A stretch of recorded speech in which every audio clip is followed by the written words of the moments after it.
Hi everyone, it's Nitya. Di video ini aku mau sharing pengalaman aku mengenai autoimun.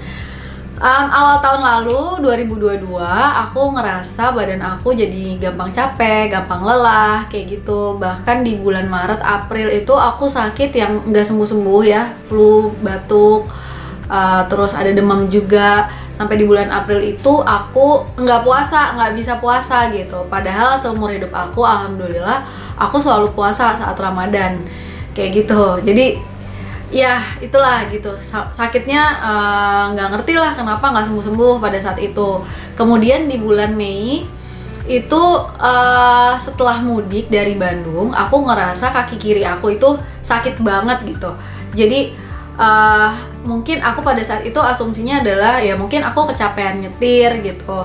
Kemudian aku kayak pengen pijet gitu, pengen spa. Padahal aku bukan tipe orang yang spa ke salon gitu, aku hampir nggak pernah gitu. Tapi pada saat itu kayak aku punya urgensi, aku pengen banget pijet gitu. Terus aku pergi ke tempat spa, pijet, relax ya.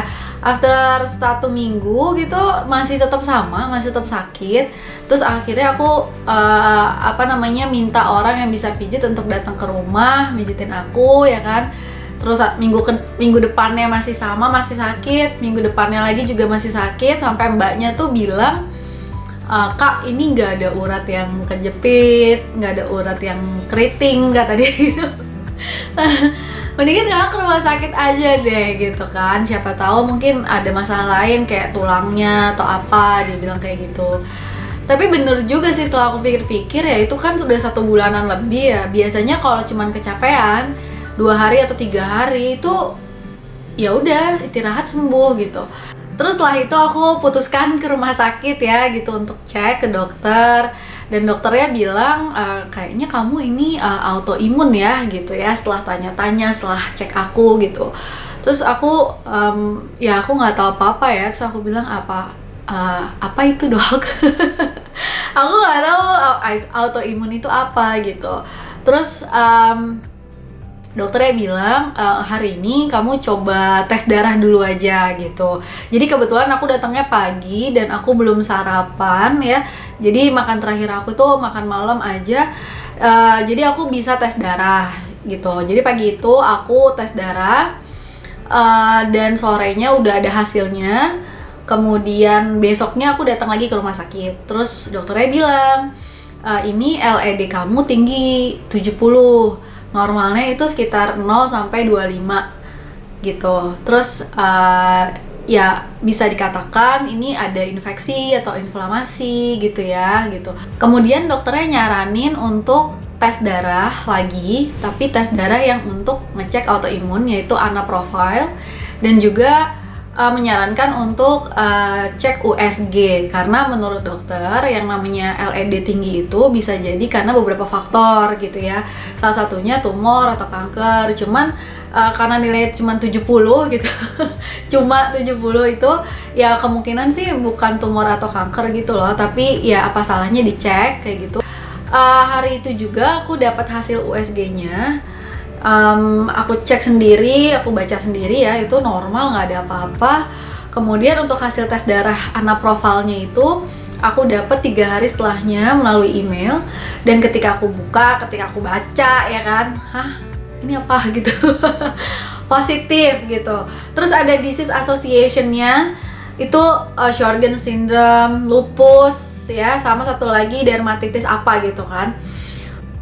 Iya, terus kan mau nggak mau kita kepo ya gitu, kita googling lah apa itu gitu, Sjogren syndrome, lupus gitu, dan autoimun itu sendiri gitu kan.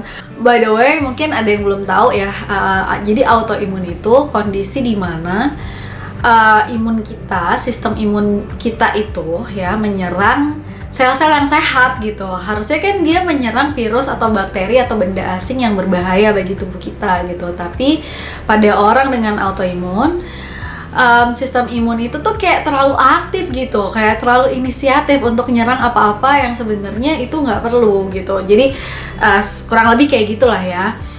Terus aku datang lagi ke dokter ya kan, dikasih obat ya, terus ya disuruh jangan terlalu capek, ya jangan terlalu banyak atau terlalu berlebihan aktivitas fisik dan sebagainya. Terus 1 minggu kemudian aku datang lagi, ya dicek, dievaluasi gitu ya, ternyata sakitnya masih belum berkurang. Kemudian dokternya nambah sesuatu obat gitu, 2 minggu, 3 minggu, sampai 4 minggu. Itu belum ada perubahan yang signifikan.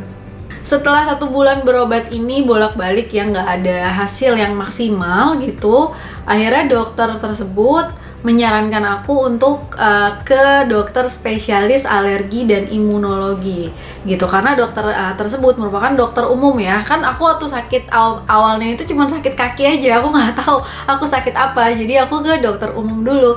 Nah kemudian akhirnya dokternya ngerekomendasikan ke spesialis alergi dan imunologi yang menurut aku itu terbaik lah di Jakarta gitu ya. Di hari itu aku datang ke rumah sakit dengan keadaan susah jalan ya, jalannya tuh susah gitu, harus pegangan gitu dan sakit banget sebenarnya gitu. Kemudian aku juga baru sadar ya kalau ternyata kaki kiri aku tuh nggak bisa diangkat gitu. Jadi dalam kondisi berbaring, terus dokternya minta untuk ngangkat kaki ya kan, yang kaki kanan tuh bisa aku angkat, tapi kaki kiri aku itu nggak bisa diangkat gitu, dan itu sakit banget. Kemudian di hari itu juga aku ke dokter mata ya, jadi dari dokter spesialis alergi dan imunologi ini nyuruh aku untuk ke dokter mata untuk ngecek mata, kemudian ronsen. Kenapa ngecek mata? Ternyata pada autoimun ya, pada beberapa jenis autoimun itu menyerang kelenjar air mata dan kelenjar air liur gitu ya, dan beberapa masalah lain lah gitu.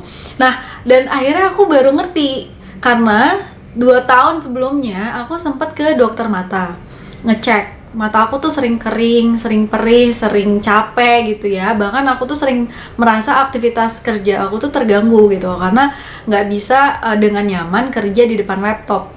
Dan aku juga perlu sering-sering untuk ngekompres mata pakai es batu atau air dingin kayak gitu supaya lebih nyaman. Terus aku tuh di masa-masa mata aku sering kering dan sakit itu ya, aku tuh sempet coba-coba pakai soft lens ya, baru nyolok ya kan, udah langsung merah gitu mataku. Terus sempet 1 hari nggak jadi kondangan gara-gara aku coba-coba pakai soft lens, dan itu sempet sakit banget ya, merah gitu. Dan kalau ngeliat ke lampu, ngeliat keluar itu sakit banget gitu. Jadi aku punya masalah itu juga sebelumnya, dan ternyata itu ada kaitannya dengan autoimun kayak gitu.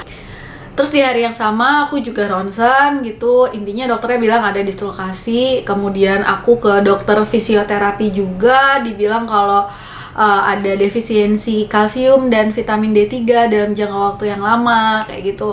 Kemudian aku dapat obat ya. Pada saat itu memang kondisinya aku tuh bener-bener bisa dibilang tuh udah nggak peduli hal-hal yang lain, cuman mau peduli sama kesehatan aku aja gitu. Karena kayak lagi tidur aja nih mau ngebalik itu sakit banget gitu kan, kayak susah banget cari posisi tidur yang enak, yang nyaman gitu. Terus kayak mau ke kamar mandi itu kayak harus pelan-pelan, pegangan kayak gitu-gitu. Terus kemudian aku juga jalan dibantu sama tongkat ya pada saat itu.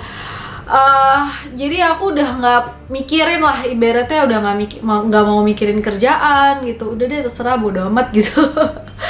Karena kayak udah berbulan-bulan gitu, kok nggak sembuh-sembuh kayak gitu. Terus sempat ngerasa ya sebagai manusia biasa gitu ya, aku juga sempat ngerasa sedih, sempat ngerasa depresi, marah juga, tapi nggak tahu harus gimana kayak gitu. Cuman intinya aku punya keyakinan lah bahwa ini bisa dilaluin kayak gitu.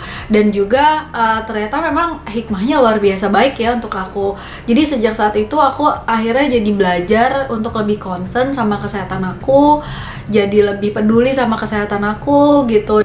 Aku sebenarnya ngerasa bersyukur banget gitu. Akhirnya tuh aku tahu ya, kayak misalnya kenapa mata aku sering gak enak ya, sering pedih, nggak nyaman gitu, sakit gitu. Terus yang kedua, yang paling aku syukuri banget, aku akhirnya tahu gitu kenapa selama ini seumur hidup aku tuh sering banget sariawan. Jadi tuh kayak dalam sebulan aku tuh bisa sariawannya tuh hampir 1 bulan gitu. Mungkin nggak sariawannya cuma beberapa hari, 4 hari, 5 hari gitu. Sisanya itu aku sariawan terus. Nah jadi ternyata sering sariawan itu tuh ada kaitannya dengan imun kita gitu. Oh ya, dan juga rambut rontok gitu ya, aku ngalamin lumayan parah. Itu juga salah satu gejala dari autoimun.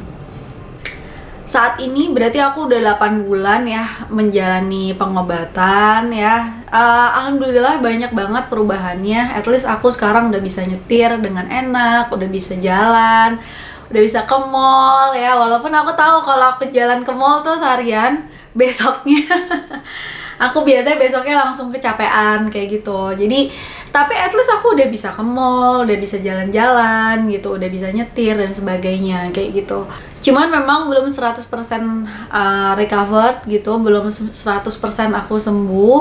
Saat ini juga masih sakit kaki, masih gitu ya, masih pakai koyo gitu.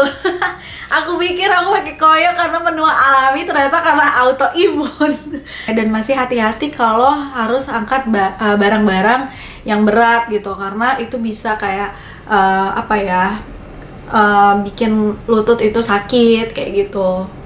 Terus tuh kayak sekarang aku udah bisa pakai soft lens gitu, dan aku udah nggak sariawan. Itu yang paling aku syukuri banget sih. Aduh, alhamdulillah banget. Terus akhirnya kayak aku tahu gitu gimana cara nyembuhin sariawan ini finally gitu. Oke deh, segitu aja dulu video kali ini. Mudah-mudahan kita semua selalu sehat ya, selalu produktif, aktif. Kalau teman-teman ada pertanyaan seputar autoimun, bisa tanya ke DM Instagram aku. Mudah-mudahan aku bisa jawab. Oke, thank you for watching. Bye-bye.